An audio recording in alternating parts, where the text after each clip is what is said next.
Herein is a lesson, okay? Herein is a lesson for life. You don't wake up one day and say to yourself, you know what? I think I want to commit zina.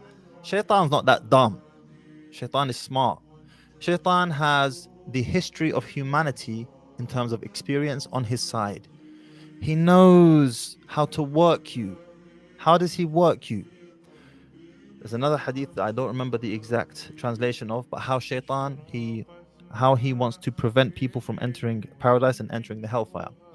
If he can't get you to commit a major sin, he will get you to commit a minor sin.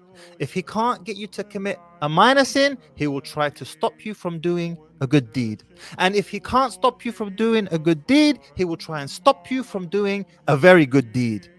Even to that level, he is willing to put in the effort, the work, just to bring your level down in Jannah. Meaning you're not going to join him in the hellfire, but he still, out of his spite, wants to bring your level down from paradise. What's the lesson here? I have experienced this in diets, ironically. Some of you may know that, I'm big on sport and diet and nutrition. Even my background is in sports science. One thing I have noticed with diets, when I'm in shape, really lean, I can let my diet slip here and there, biscuit here, chocolate there, and I'll be absolutely fine. But do you know what happens? This is what happens. I say to myself, oh, I had a couple of biscuits that day and a chocolate and a cake, and I was absolutely fine. That must mean tomorrow I can have a couple of biscuits, chocolate, cake, and I can have ice cream, and I can have an eclair as well, because it's just an extra ice cream and eclair.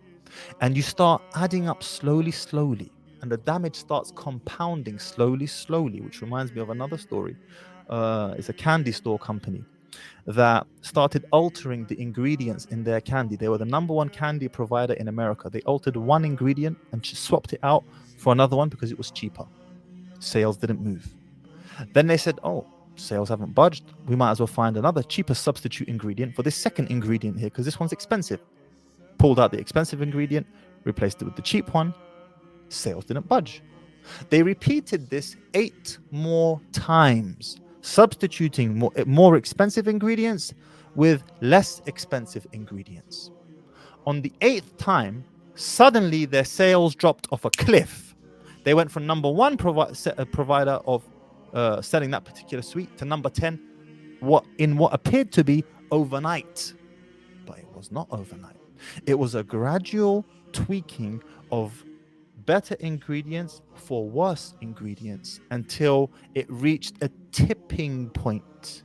And once you reach that tipping point, now you're in a downward spiral. They realized what the problem was. They put all the initial more expensive ingredients back in. They became number one again.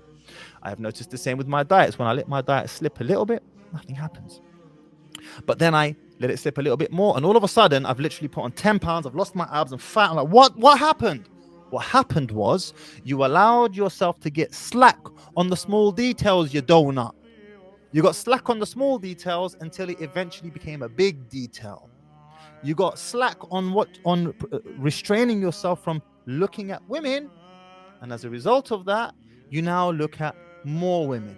And once you start looking at more women, you start looking at soft porn. And once you start watching soft porn, you eventually go on to the more hardcore porn. And once you've gone on to the hardcore porn, you eventually develop a masturbation addiction. And once you develop a masturbation addiction, you eventually end up at the whorehouse. And you are like our brother who just came on just now. Baby steps. That's shaitan. A'udhu billah. He is patient to the nth degree, willing to put in work just for you to just a small change, because he knows if he can. In sales, we call this DITF, DITF. Fitted, FITD, foot in the door. If I can get my foot in the door and just make you agree to something small, I know I can get you to buy the full package. This is psychology of sales. I just need to get you to agree to buy something small first from me, because once you buy something small from me, you won't want to contradict yourself and not buy something bigger from me, because that would require you to accept that you made a mistake. And you don't want to do that. We don't like going back on our decisions as human beings. If I can get my foot in the door and get you to buy a small product, I can get you to buy a bigger one and a bigger one and a bigger one. If you're running a small business, guys, I hate to let you know, I've got to let you know, if you're running a small business and you don't have a £10 product, you've got a problem. You've got a problem. You need a £10 product, okay? Because you're not going to get a brand new customer who's just heard of you to spend £500 or whatever it is you're selling. Get a £10 product. Psychology. Once you have hooked them in and made them buy once, they will buy again and again and again and again. A customer is a customer is a customer is a customer. Learned that from, can't remember who, Russell Brunson, I think. Shaitan operates the same way. Little by little, slowly but surely. May Allah save us. Bleedy, assalamu alaikum wa rahmatullah. So if you like that clip and you want to watch another one, click right here. And if you want to watch the entire podcast, click right here.